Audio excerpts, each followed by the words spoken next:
এলাকাবাসী পুরো বাংলাদেশ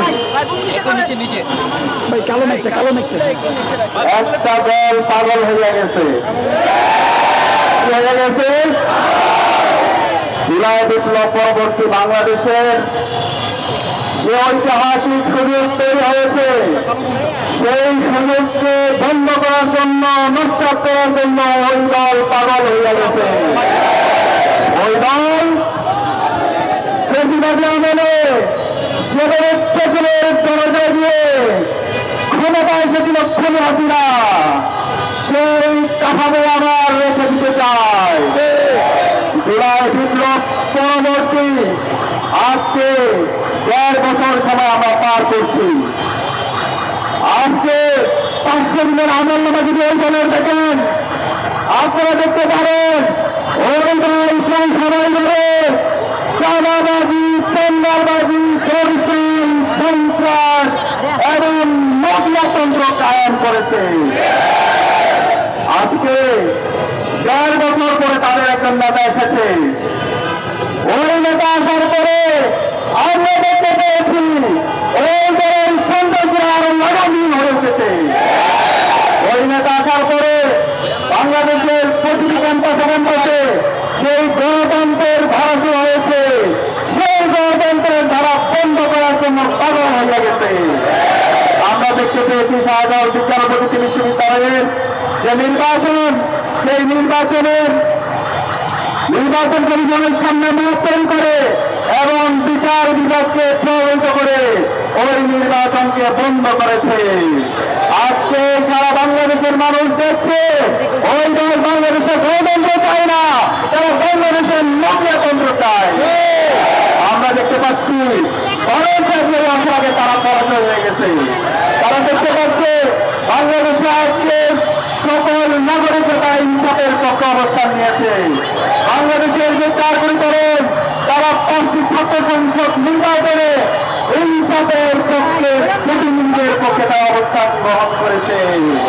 এবং আসন্ন যে নির্বাচন, ভারতের নির্বাচন, সেই নির্বাচনে ইনসাফের পক্ষের প্রতিনিধিদেরকে বিজয় দেওয়ার জন্য তারা মুখে আছে।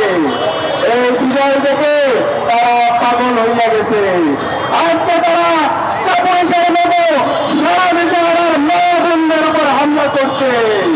আমরা বলতে চাই এই বিএনপি সন্ত্রাসীরা আর কোন মা-বোনদের উপর হামলা করে আমরা সারা দেশে আবার কোন সহযোগিতা প্রতিরোধ করা করবো। আর ছাড় হবে না, আর ছাড় হবে না। এদেরকে বলতে চাই এই জেলায় বিপ্লবে ছাত্রলীগের সন্ত্রাসীরা তিনি আসলে পেতে পারেনি।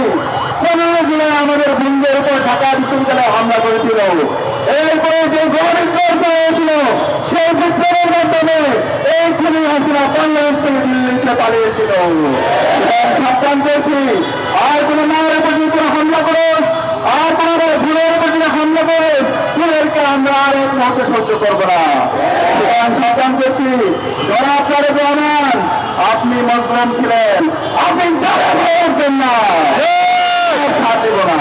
আমরা হিসাবে বলবো বাংলাদেশের সকল নাগরিকদেরকে, যে মা আমাদের 10 মাস 10 দিন গর্ভধারণ করে আমাদেরকে জন্ম দিয়েছে, যে বোনকে আমরা জীবনের সবচেয়ে বেশি ভালোবাসি, সে বোনকে, সে মাকে, সেই সন্তানকে যে সন্ত্রাসীরা, যে পরায়ণরা হামলা করছে, বিভক্ত করার হুমকি দিচ্ছে, তাদের বিরুদ্ধে আগামী 12 ফেব্রুয়ারি গণনায় দিতে হবে। আগামী যে বাংলাদেশ হবে, সেই বাংলাদেশ হবে ইনসাফের বাংলাদেশ। আগামী যে বাংলাদেশ হবে, সেই বাংলাদেশের চাঁদাবাজ, টেন্ডারবাজ, সন্ত্রাস এবং দর্শকের কোনো ঠিকানা হবে না। আমরা বলতে চাই নির্বাচন কমিশনার, আপনারা কি করছেন? আপনারা হাতে চুল নিয়ে বসে আছেন কেন? আপনারা বিচারের পিছন দিক দিয়ে এরকম দর্শক খুনে আসিনার এবং যারা এই প্রতিবাদী কাঠামোকে রেখে দিতে চায়, সেই জন্য কি জনতার নির্বাচন দিয়ে আবার সেই প্রতিবাদী কাঠামোকে রেখে দিতে আমরা এটা সহ্য করবো না। সকল দলের জন্য লেভেল প্লেইং ফিল্ড করতে হবে। একই সাথে শেরপুরে জামায়াতের নেতা রেজাউল ভাইয়ের হত্যা সাথে যে বিএনপি সন্ত্রাসীরা জড়িত আছে, তাদেরকে দ্রুত সময় আসতে হবে।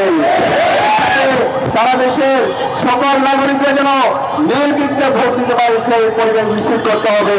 এবং গতকাল গাজীপুরে ছাত্রদলের সন্ত্রাসীরা আমার যে বোনকে হত্যা করেছে সেটার বিচার আওতায় নিয়ে আসতে হবে। আমরা আশা করব বাংলাদেশের নাগরিকরা আপনি সমস্ত সচেতন, এই জুলাই বিপ্লবের আতঙ্ককে যারা ধারণ করে, যারা গত 16 মাস জুড়ে 1.5 বছর জুড়ে যারা জনগণের পাশে ছিল, তাদেরকে এই বাংলাদেশের নাগরিকরা 12 ফেব্রুয়ারি নির্বাচনে বিজয় বিজয়ের মাধ্যমে তারা আগামী দিনে তাদের প্রতিনিধি হিসাবে নির্বাচিত করবে ইনশাআল্লাহ। ইনকিলাব জিন্দাবাদ।